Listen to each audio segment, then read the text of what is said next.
윤석열 대통령 파면 헌법재판소 결정 요지 전문.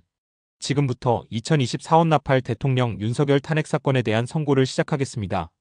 먼저 적법 요건에 관하여 살펴보겠습니다. 1. 이 사건 계엄 선포가 사법심사의 대상이 되는지에 관하여 보겠습니다. 고위공직자의 헌법 및 법률 위반으로부터 헌법 질서를 수호하고자 하는 탄핵 심판의 취지 등을 고려하면 이 사건 계엄 선포가 고도의 정치적 결단을 요하는 행위라 하더라도 그 헌법 및 법률 위반 여부를 심사할 수 있습니다. 2. 국회 법사위의 조사 없이 이 사건 탄핵 소추안을 의결한 점에 대하여 보겠습니다.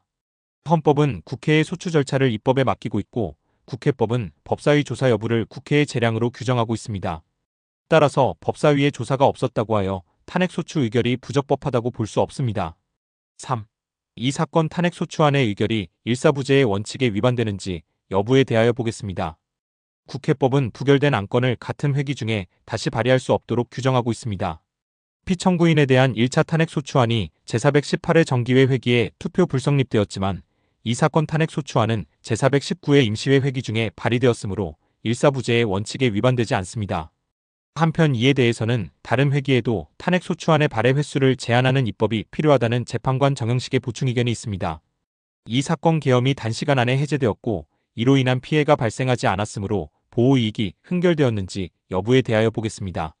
이 사건 계엄이 해제되었다고 하더라도 이 사건 계엄으로 인하여 이 사건 탄핵 사유는 이미 발생하였으므로 심판의 이익이 부정된다고 볼 수 없습니다. 5. 소추의결서에서 내란죄 등 형법 위반 행위로 구성하였던 것을 탄핵 심판 청구 이후에 헌법 위반 행위로 포섭하여 주장한 점에 대하여 보겠습니다. 기본적 사실관계는 동일하게 유지하면서 적용법 조문을 철회 변경하는 것은 소추 사유의 철회 변경에 해당하지 않으므로 특별한 절차를 거치지 않더라도 허용됩니다. 피청구인은 소추 사유의 내란죄 관련 부분이 없었다면 의결정 족수를 충족하지 못하였을 것이라고도 주장하지만 이는 가정적 주장에 불과하며 객관적으로 뒷받침할 근거도 없습니다. 6. 대통령의 지위를 탈취하기 위하여 탄핵 소추권을 남용하였다는 주장에 대하여 보겠습니다. 이 사건 탄핵 소추안의 의결 과정이 적법하고 피소추자의 헌법 또는 법률 위반이 일정 수준 이상 소명되었으므로 탄핵 소추권이 남용되었다고 볼 수 없습니다. 그렇다면 이 사건 탄핵 심판 청구는 적법합니다. 한편 증거법칙과 관련하여 탄핵 심판 절차에서 형사소송법상 전문법칙을 완화하여 적용할 수 있다는 재판관 이미선, 김영두의 보충 의견과 탄핵 심판 절차에서 앞으로는 전문법칙을 보다 엄격하게 적용할 필요가 있다는 재판관 김복형, 조한창의 보충 의견이 있습니다. 다음으로 피청구인이 직무집행에 있어 헌법이나 법률을 위반하였는지 피청구인의 법위반 행위가 피청구인을 파면할 만큼 중대한 것인지에 관하여 살펴보겠습니다. 우선 소추 사유별로 살펴보겠습니다. 1. 이 사건 계엄 선포에 관하여 보겠습니다. 헌법 및 계엄법에 따르면 비상계엄 선포의 실체적 요건 중 하나는 전시, 사변 또는 이에 준하는 국가 비상사태로 적과 교전 상태에 있거나 사회 질서가 극도로 교란되어 행정 및 사법 기능의 수행이 현저히 곤란한 상황이 현실적으로 발생하여야 한다는 것입니다. 피청구인은 야당이 다수의석을 차지한 국회의 이례적인 탄핵소추 추진, 일방적인 입법권 행사 및 예산 삭감 시도 등의 전행으로 인하여 위와 같은 중대한 위기 상황이 발생하였다고 주장합니다. 피청구인의 취임 후 이 사건 계엄 선포 전까지 국회는 행안부 장관, 검사, 방통위 위원장, 감사원장 등에 대하여 총 22건의 탄핵소추안을 발의하였습니다. 이는 국회가 탄핵소추 사유의 위헌 위법성에 대해 숙고하지 않은 채 법 위반의 의혹에만 근거하여 탄핵심판제도를 정부에 대한 정치적 압박수단으로 이용하였다는 우려를 낳았습니다. 그러나 이 사건 계엄 선포 당시에는 검사 1인 및 방통위 위원장에 대한 탄핵심판 절차만이 진행 중이었습니다. 피청구인이 야당이 일방적으로 통과시켜 문제가 있다고 주장하는 법률안들은 피청구인이 제의를 요구하거나 공포를 보류하여 그 효력이 발생되지 않은 상태였습니다. 2025년도 예산안은 2024년 예산을 집행하고 있었던 이 사건 계엄 선포 당시 상황에 어떠한 영향을 미칠 수 없고 위 예산안에 대하여 국회 예결특위의 의결이 있었을 뿐 본회의의 의결이 있었던 것도 아닙니다. 따라서 국회의 탄핵소추, 입법, 예산안 심의 등의 권한 행사가 이 사건 계엄 선포 당시 중대한 위기 상황을 현실적으로 발생시켰다고 볼 수 없습니다. 국회의 권한 행사가 위법 부당하더라도 헌법재판소의 탄핵심판, 피청구인의 법률안 제의 요구 등 평상시 권력 행사 방법으로 대처할 수 있으므로 국가긴급권의 행사를 정당화할 수 없습니다. 피청구인은 부정선거 의혹을 해소하기 위하여 이 사건 계엄을 선포하였다고도 주장합니다. 그러나 어떠한 의혹이 있다는 것만으로 중대한 위기 상황이 현실적으로 발생하였다고 볼 수는 없습니다. 또한 중앙선관위는 제22대 국회의원 선거 전의 보안 취약점에 대하여 대부분 조치하였다고 발표하였으며 사전 우편 투표함 보관장소 CCTV 영상을 24시간 공개하고 개표 과정에 수검표 제도를 도입하는 등의 대책을 마련하였다는 점에서도 피청구인의 주장은 타당하다고 볼 수 없습니다. 결국 피청구인이 주장하는 사정을 모두 고려하더라도 피청구인의 판단을 객관적으로 정당화할 수 있을 정도의 위기 상황이 이 사건 계엄 선포 당시 존재하였다고 볼 수 없습니다. 헌법과 계엄법은 비상계엄 선포의 실체적 요건으로 병력으로서 군사상의 필요에 응하거나 공공의 안녕 질서를 유지할 필요와 목적이 있을 것을 요구하고 있습니다. 그런데 피청구인이 주장하는 국회의 권한 행사로 인한 국정마비 상태나 부정선거 의혹은 정치적, 제도적, 사법적 수단을 통하여 해결하여야 할 문제이지 병력을 동원하여 해결할 수 있는 것이 아닙니다. 피청구인은 이 사건 계엄이 야당의 전횡과 국정 위기 상황을 국민에게 알리기 위한 경고성 계엄 또는 호소형 계엄이라고 주장하지만 이는 계엄법이 정한 계엄 선포의 목적이 아닙니다. 또한 피청구인은 계엄 선포에 그치지 아니하고 군경을 동원하여 국회의 권한 행사를 방해하는 등의 헌법 및 법률 위반 행위로 나아갔으므로 경고성 또는 호소형 계엄이라는 피청구인의 주장을 받아들일 수 없습니다. 그렇다면 이 사건 계엄 선포는 비상계엄 선포의 실체적 요건을 위반한 것입니다. 다음으로 이 사건 계엄 선포가 절차적 요건을 준수하였는지에 관하여 보겠습니다. 계엄의 선포 및 계엄 사령관의 임명은 국무회의의 심의를 거쳐야 합니다. 피청구인이 이 사건 계엄을 선포하기 직전에 국무총리 및 9명의 국무위원에게 계엄 선포의 취지를 간략히 설명한 사실은 인정됩니다. 그러나 피청구인은 계엄 사령관 등 이 사건 계엄의 구체적인 내용을 설명하지 않았고 다른 구성원들에게 의견을 진술할 기회를 부여하지 않은 점 등을 고려하면 이 사건 계엄 선포에 관한 심의가 이루어졌다고 보기도 어렵습니다.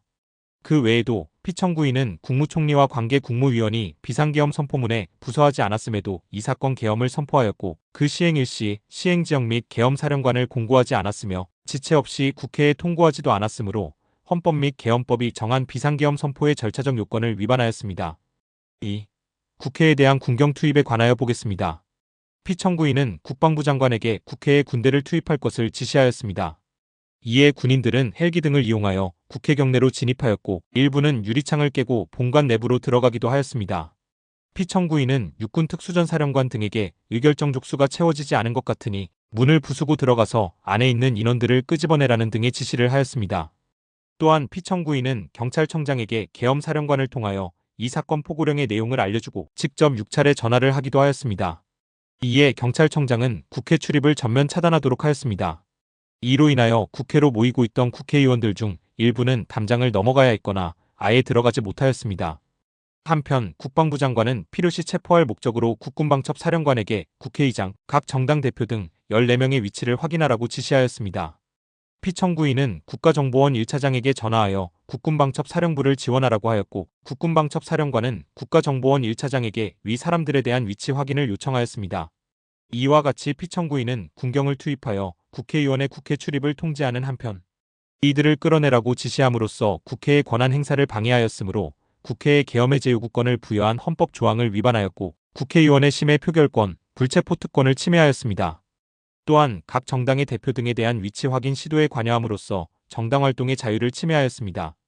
피청구인은 국회의 권한 행사를 막는 등 정치적 목적으로 병력을 투입함으로써 국가 안전보장과 국토방위를 사명으로 하여 나라를 위해 봉사하여 온 군인들이 일반 시민들과 대치하도록 만들었습니다. 이에 피청구인은 국군의 정치적 중립성을 침해하고 헌법에 따른 국군 통수 의무를 위반하였습니다. 3. 이 사건 포고령 발령에 관하여 보겠습니다. 피청구인은 이 사건 포고령을 통하여 국회, 지방의회, 정당의 활동을 금지함으로써 국회의 계엄해제 요구권을 부여한 헌법조항 정당제도를 규정한 헌법조항과 대의민주주의, 권력분리원칙 등을 위반하였습니다.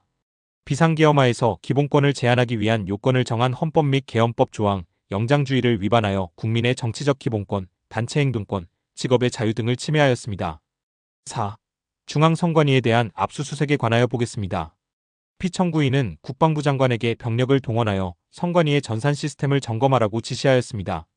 이에 따라 중앙선관위 청사에 투입된 병력은 출입 통제를 하면서 당직자들의 휴대전화를 압수하고 전산 시스템을 촬영하였습니다. 이는 선관위에 대하여 영장 없이 압수, 수색을 하도록 하여 영장주의를 위반한 것이자 선관위의 독립성을 침해한 것입니다. 5. 법조인에 대한 위치 확인 시도에 관하여 보겠습니다. 앞서 말씀드린 바와 같이 피청구인은 필요시 체포할 목적으로 행해진 위치 확인 시도에 관여하였는데 그 대상에는 퇴임한 지 얼마 되지 않은 전 대법원장 및 전 대법관도 포함되어 있었습니다. 이는 현직 법관들로 하여금 언제든지 행정부에 의한 체포 대상이 될 수 있다는 압력을 받게 하므로 사법권의 독립을 침해한 것입니다. 지금까지 살펴본 피청구인의 법 위반 행위가 피청구인을 파면할 만큼 중대한 것인지에 관하여 보겠습니다. 피청구인은 국회와의 대립 상황을 타개할 목적으로 이 사건 계엄을 선포한 후 군경을 투입시켜 국회의 헌법상 권한 행사를 방해함으로써 국민주권주의 및 민주주의를 부정하고 병력을 투입시켜 중앙선관위를 압수수색하도록 하는 등 헌법이 정한 통치구조를 무시하였으며 이 사건 포고령을 발령함으로써 국민의 기본권을 광범위하게 침해하였습니다. 이러한 행위는 법치국가 원리와 민주국가 원리의 기본 원칙들을 위반한 것으로서 그 자체로 헌법 질서를 침해하고 민주공화정의 안정성에 심각한 위해를 끼쳤습니다. 한편 국회가 신속하게 비상계엄의 제요구 결의를 할 수 있었던 것은 시민들의 저항과 군경의 소극적인 임무 수행 덕분이었으므로 이는 피청구인의 법 위반에 대한 중대성 판단에 영향을 미치지 않습니다. 대통령의 권한은 어디까지나 헌법에 의하여 부여받은 것입니다. 피청구인은 가장 신중히 행사되어야 할 권한인 국가긴급권을 헌법에서 정한 한계를 벗어나 행사하여 대통령으로서의 권한 행사에 대한 불신을 초래하였습니다.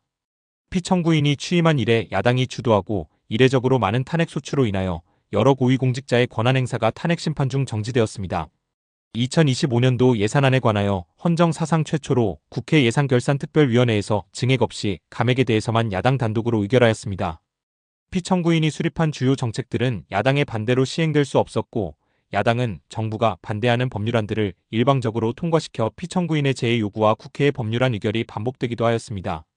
그 과정에서 피청구인은 야당의 전횡으로 국정이 마비되고 국익이 현저히 저해되어 가고 있다고 인식하여 이를 어떻게든 타개하여야만 한다는 막중한 책임감을 느끼게 되었을 것으로 보입니다. 피청구인이 국회의 권한 행사가 권력 남용이라거나 국정마비를 초래하는 행위라고 판단한 것은 정치적으로 존중되어야 합니다. 그러나 피청구인과 국회 사이에 발생한 대립은 일방의 책임에 속한다고 보기 어렵고 이는 민주주의 원리에 따라 해소되어야 할 정치의 문제입니다. 이에 관한 정치적 견해의 표명이나 공적 의사결정은 헌법상 보장되는 민주주의와 조화될 수 있는 범위에서 이루어져야 합니다. 국회는 소수 의견을 존중하고 정부와의 관계에서 관용과 자제를 전제로 대화와 타협을 통하여 결론을 도출하도록 노력하였어야 합니다. 피청구인 역시 국민의 대표인 국회를 협치의 대상으로 존중하였어야 합니다. 그럼에도 불구하고 피청구인은 국회를 배제의 대상으로 삼았는데 이는 민주정치의 전제를 허무는 것으로 민주주의와 조화된다고 보기 어렵습니다. 피청구인은 국회의 권한 행사가 다수의 횡포라고 판단했더라도 헌법이 예정한 자구책을 통해 견제와 균형이 실현될 수 있도록 하였어야 합니다.